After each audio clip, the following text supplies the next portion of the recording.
Hello, and welcome to another interesting episode of the Reflection series, where we share stories that recharge and rejuvenate us.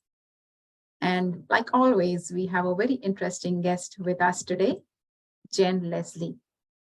Jen Leslie was born in far western New South Wales and has had a diverse career in the arts, community, conflict resolution, facilitation, and training areas. Her focus has always been on equality and empowerment in all areas of life. Jen is a devoted mother and grandmother. And today, Jen is going to talk about a defining moment, which is the title of our story.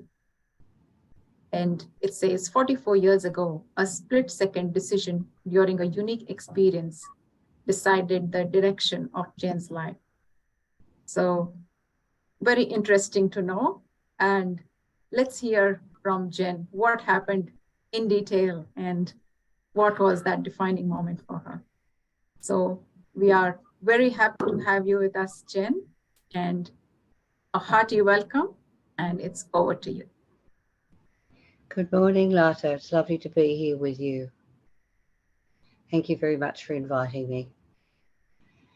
Do you want me to start my story now? Yes, Sure, okay. that would be wonderful.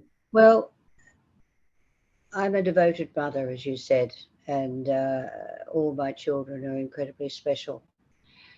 44 years ago, though, I had a moment which only happened with one of my children, and it was the last of my children. So that'll tell you something about how long I've been on the planet, because 44 years ago was the last that my children was born. Um, I'd had a couple of births that had gone particularly well, and the first was a little bit rocky, but I thought that having children was, a pretty wonderful experience, and I thought I knew exactly how it went.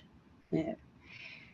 When I had my third child, I was pregnant with my third child. It was a beautiful surprise because I had not expected to have another child.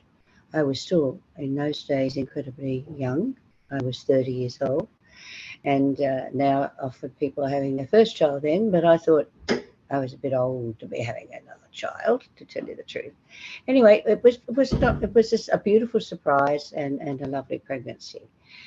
Um, what happened is that when I went into labour, it started to really become very difficult. So it went on for a long time and nothing much was happening. So what the doctor started to say to me is that your baby is now under a lot of stress because it's been such a long time that this has been happening, and the effort is, on this baby, which is quite a large baby, quite a large child. And anyway, so I did my very best. And at one point in time, after many hours and lots of tiring effort, the obstetrician said to me, what I'm going to do now is give you a spinal block, which is like I'm going to actually anesthetize you from the waist down so that you won't actually feel anything anymore, so that we can actually uh, help you have your child and get rid of the pain. So I was a bit loath to do that, but I thought, okay, if this is the way, I will do that. So I made a decision in that moment to go ahead with that and said, fine.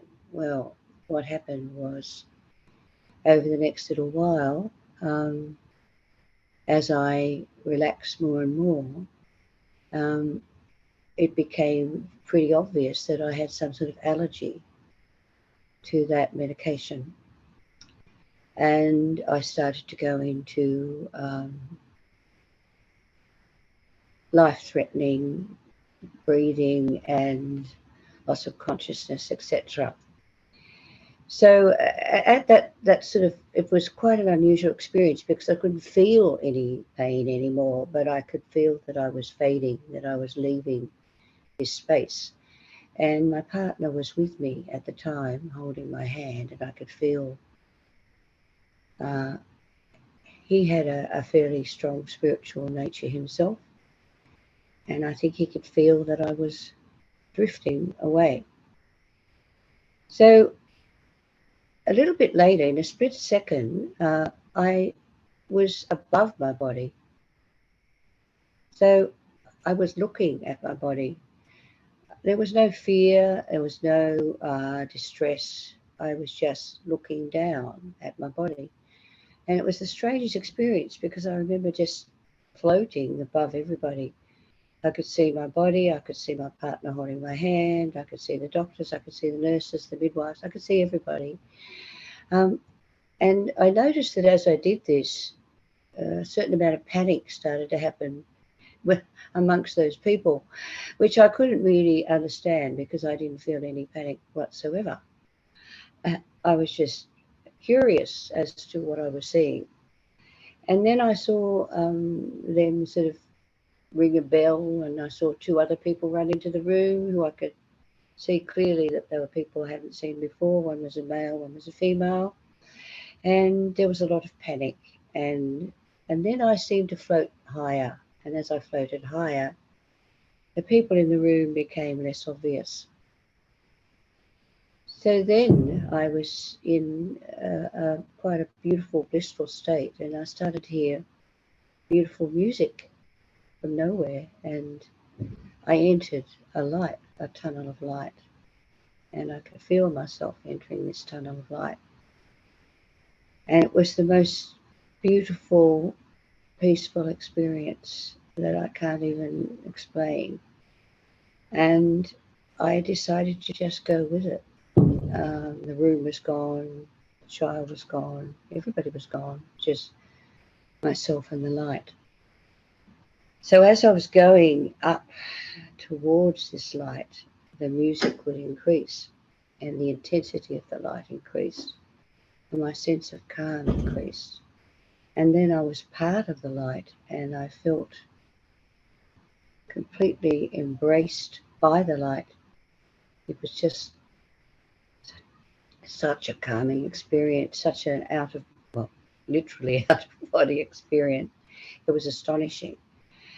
And as I was about to enter, like the end of whatever this tunnel of light was, the center point, I felt like I was entering that center point. I suddenly heard a voice from below again saying, "We're losing the child." And it was weird because I thought, I don't really have anything to do with that voice anymore. It doesn't feel relevant, really. But something in that moment, I knew I had to go back. It was like, this is what you're supposed to do. You have to go back. That light that you're attracted to is not now. It's not this very moment. You have to go back. And I just did. It was like shooting back down the light into my body again. And literally a couple of contractions later, my son was born. And yes, he had some issues. He had some breathing problems at the beginning, but it became very obvious in a short while that it was a robust, just very large child. And I'd had an allergic reaction to the medication.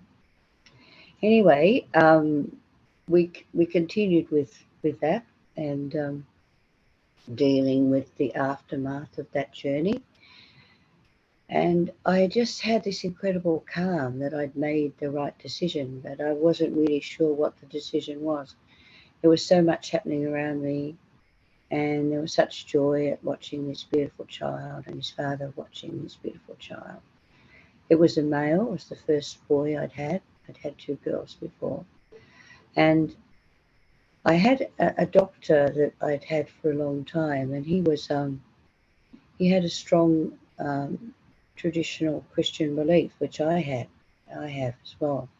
Had a lovely upbringing and a beautiful, strong spiritual base. This doctor had, and so when we got back to the room and settled the baby, and the doctor came to me, I said,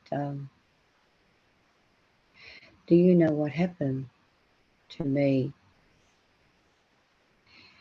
And he said, "I don't know, but one minute you were there, and the next minute you weren't there. That's all I know. And then you were there again." He said, "Look, I don't really know. I don't really understand it. Um, I don't not quite sure how to react to it." And I said, "Well, did other people come into the room after I had become unconscious?" And he said, "Yes." And I said, "I'll tell you exactly what they look like." And I told him about the two people that had come into the room. And he was amazed. And he said, "Yeah, that is exactly who came into the room. You must have, I can't explain it, but that must have happened."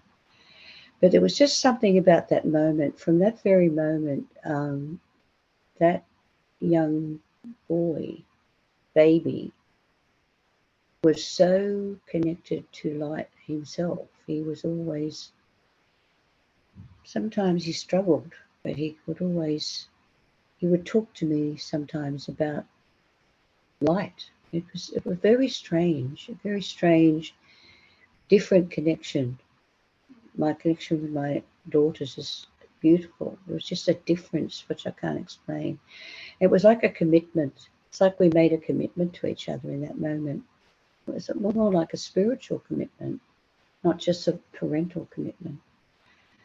And it's continued. And I think that I've always been attracted to the light. And it's exactly the light I saw when I came here to this center. It's the light that we see when we meditate. It's not just, it's in a lot of spirituality practice and a lot of going to a center point, a point of light, a point of delight, which is the divine. That's what it feels like. And here I am, this many years later, 44 years later, um, finally deciding to fully embrace the light. So that's sort of my story. Hello.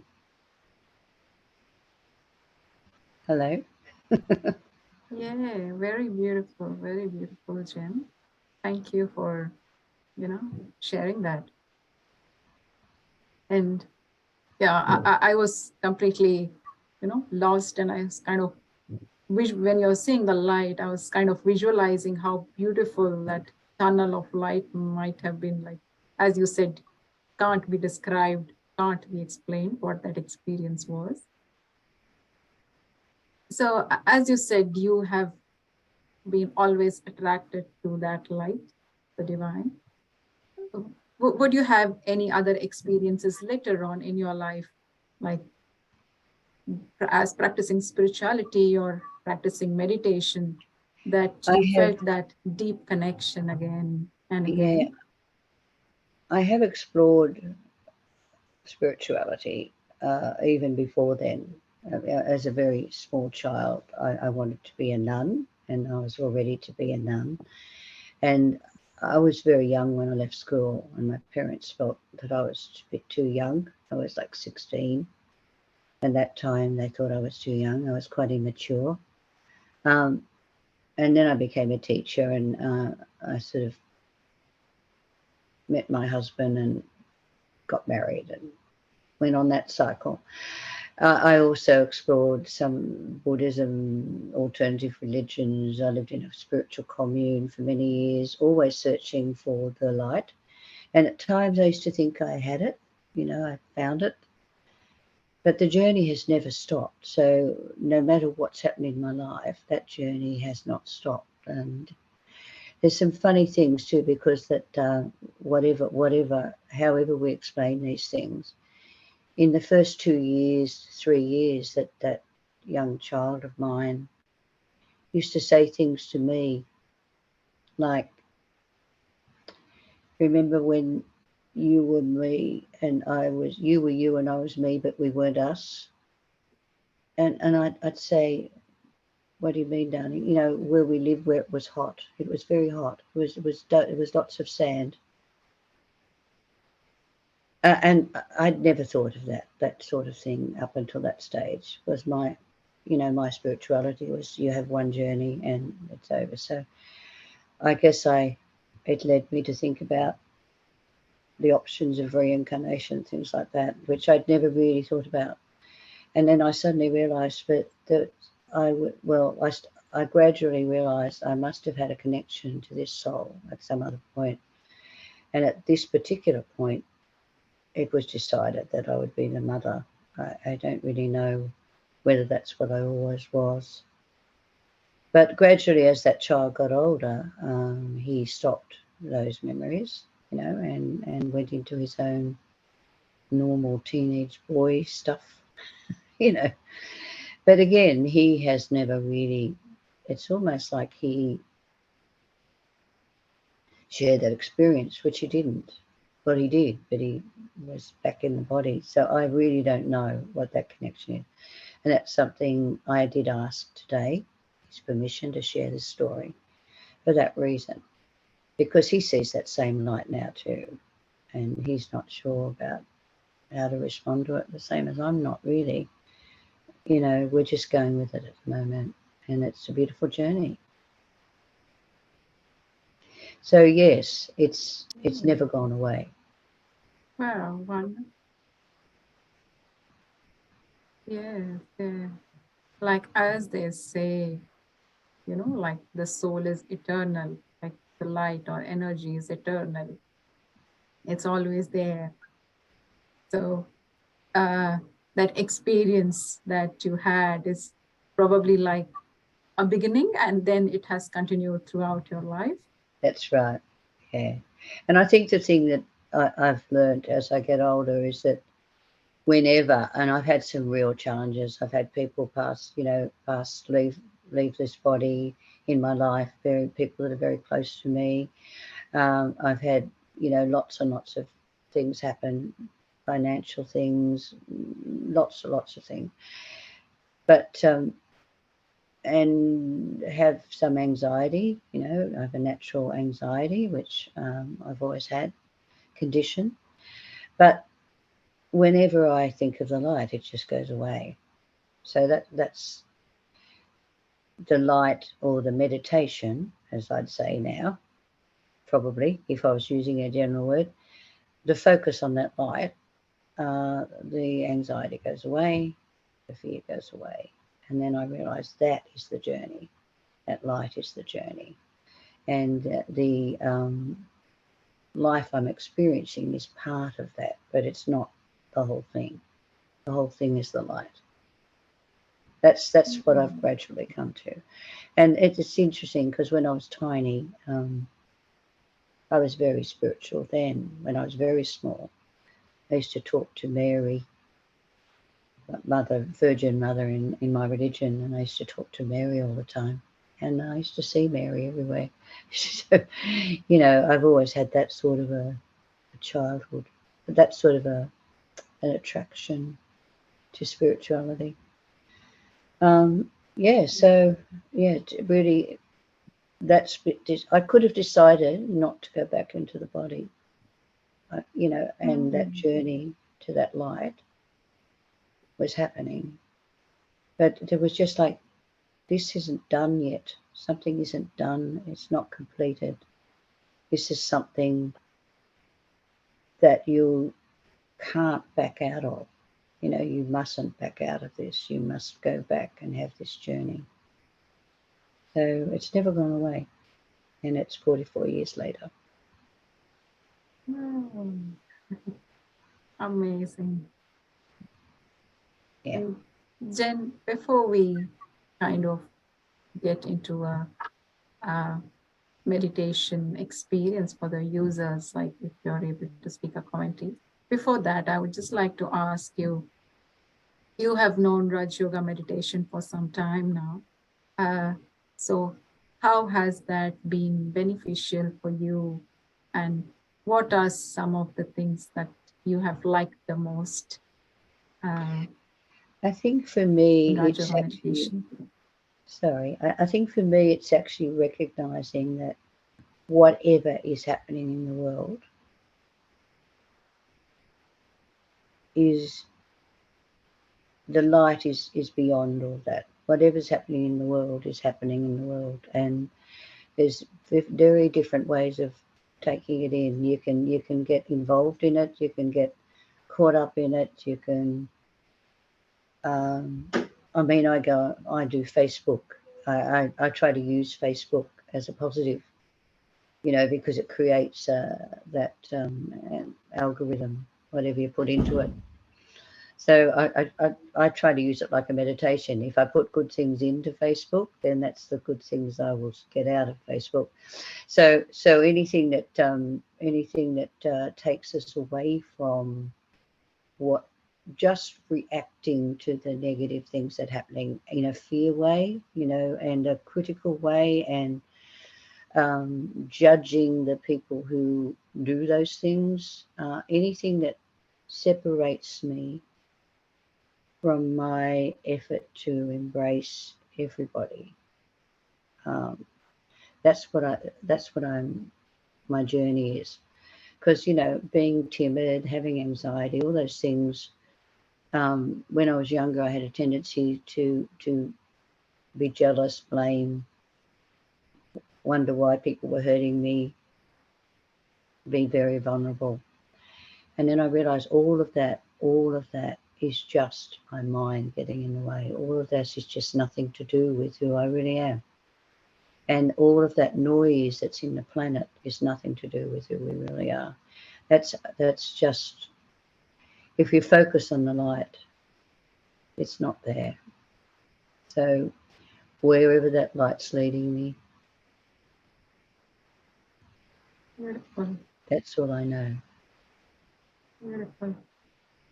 Thank you, Jen. And it would be wonderful if you could lead us all into a little meditation experience by speaking a commentary. So we also kind of go towards that light, I will say. Okay. How long would you like it to be? Would 5 minutes be okay? Yeah, that's fine. 5 minutes is fine. Okay. All right, everybody. If you just want to sit quietly, and if you are accustomed to leaving your eyes open, leave your eyes open. If you find it easier to close your eyes, close your eyes, whatever's easiest for you. I just want you to relax your body, sit and relax your body, and just be conscious of wherever there is any muscle tension or anything that's pulling on your shoulders or your stomach, and any little thoughts that are popping into your mind. Try not to squash them out. Just let them just drift out on their own. Just let them come in and then just let them drift out for a couple of minutes. Don't be too hard on yourself. Just take your time. Start your breathing. Nice deep breaths. Just get the deep breaths.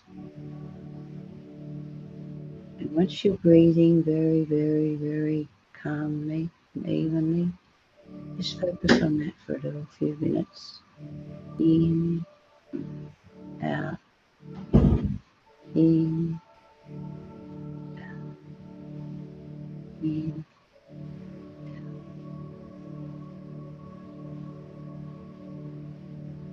Now, focus on your forehead, forehead, right in that center point.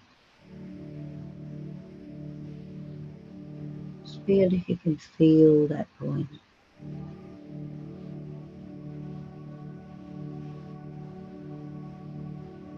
Feel it growing strongly.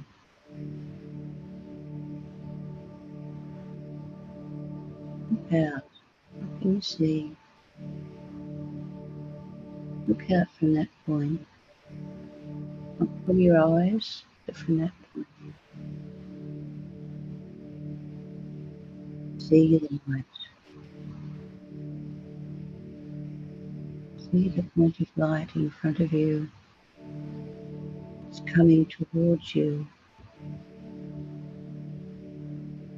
It's surrounded by beautiful circles of light. It pulsates. Light coming from you goes towards it. It comes towards you.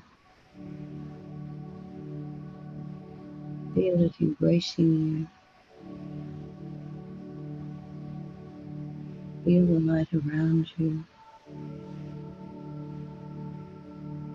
Everything else is gone. Breathe.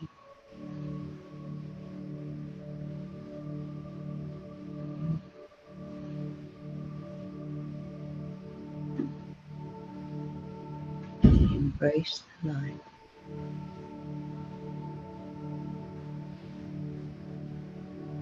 It's all there is.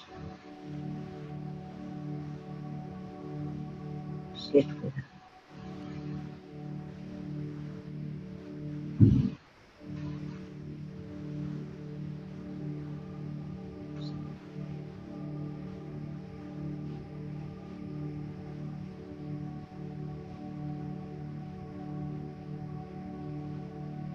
Nothing else matters.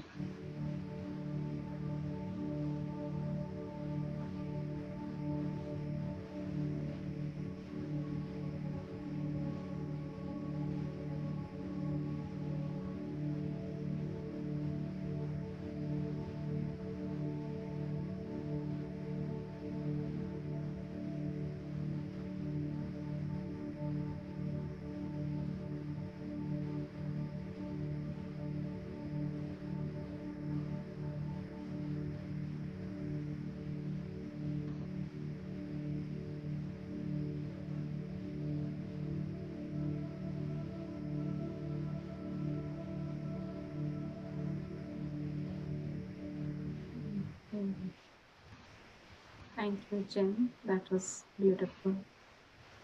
Thank you. Thank you for sharing your story with us today as well. I'm sure our viewers will get inspired and, get attracted to the light, as you say. Everybody has these experiences every day. It's just recognizing them, Radha. Yeah.